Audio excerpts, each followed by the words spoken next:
It's super frustrating when somebody tells you how you feel, when you know how you feel, and it's not at all like what they think.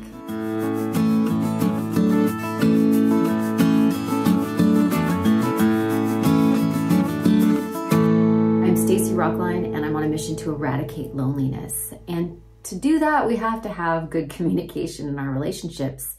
And assumptions really get in the way of that.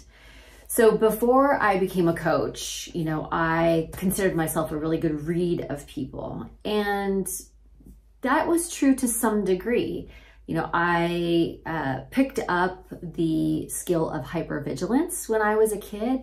So I paid really close attention to the people around me because it was a way for me to predict what was going to happen and then protect myself. Get myself out of the way of any disasters, squirrel myself away if something was going to blow up. So then I had this like superpower, or so I thought, where I was always watching how everybody was doing, and I was weighing all of people's reactions, not just to me, to the environment around them. And when it came to the people I knew very, very well, I was usually accurate. But those are people that I had, spent a lot of time with. So I had collected a lot of data, and that is what made my guesses more accurate. But then I extended that to just think that this was something that I was good at until I became a coach. And we are taught to ask questions and not to assume that we know how the other person's feeling, not to tell them how they're feeling, not to assume what they're thinking, but actually to ask them. And I found out time and time again, especially in the beginning when I was in my training, that I did not know what was going through people's heads. And so I want to talk about this today because we do this in our relationships. And even though, like I said, if it's people that you're close to, they've shown up the same way over and over and over, so you think you know what's going on, if you tell them, this is what you're feeling, or this is what you're thinking, and you're wrong, you will probably make them feel very unseen and very unheard. Now, assumptions are a normal thing that we do as humans. Like, our brains are so awesome. They are categorizing machines, and they collect data and they sort it. And so that helps us not have to look at every single fresh experience and come up with a new conclusion. We just kind of go back into our bank and we're like, oh yeah, when this happens, it's this. So they can be helpful conclusions, but when it comes to interpersonal relationships, they're usually not that beneficial because they tend to drive wedges when you're wrong. Now, when you think about people, yes, we do have some common fears. We all fear rejection and judgment and abandonment and the like.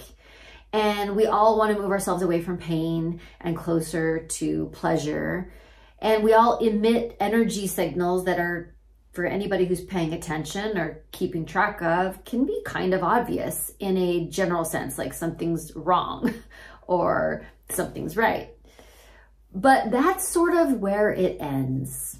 And the best thing that we can do after that is actually to ask the people we're in relationships how they're feeling and what they're thinking. As long as we come in and we go, I know you're upset about this thing that happened, we aren't really curious anymore. It kind of turns into our show where we're like, I have the correct answer. I know. Let me just get some credit here for skipping through the fact-finding information and just going right to what's happening because I have the correct answer. Instead of making it all about the other person, like what is going on with you? Asking really good questions, listening to the answers, finding out more, testing your understanding to see if you're getting it, validating what's happening with them.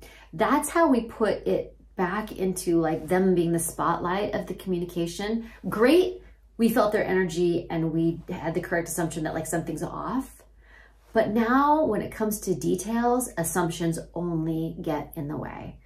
And we really have to show up for the people that we care about in an open and in a curious way. Because when we show up and we tell someone how they feel, or how they should feel or how we know what's going on with them, we might shut them down. And then we might shut them down or we might set them off. If we shut them down, then we never have that connection that can happen from what's unfolding. And if we trigger them, then we might actually end up in a conflict when all we really wanted to do was to, make a connection between the two of us about what's going on. So it's really important that even if you do have a superpower of being a good read of people, that's a more like a general kind of skill. It's not the one that you want to lean on when you really want to connect with a person. It's really important to leave your assumptions at the door. And assumptions they're natural, they're normal, right? We've had all these experiences that were similar, or we've had this same experience with another person. We collect all that information, but it doesn't help when the goal is to have a connection and to really understand the other person. So if you are anything like I have been, and I am sure sometimes fall back into the trap of, put your assumptions aside, leave them at the door, even if you think you understand what's going on with the other person. Even if you end up being totally right, at least they got to tell you. They got to share that with you, and you didn't just come run right over the top of them saying, I know what's going on. Ask really good questions.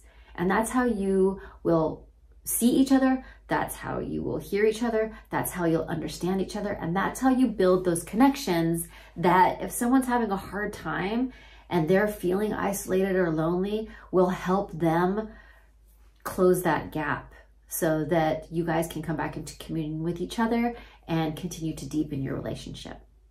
Okay, that's all I got today. Make sure you subscribe to this channel and give us a like, comment if you've got some insight about this topic of assumptions, and I'll see you next time.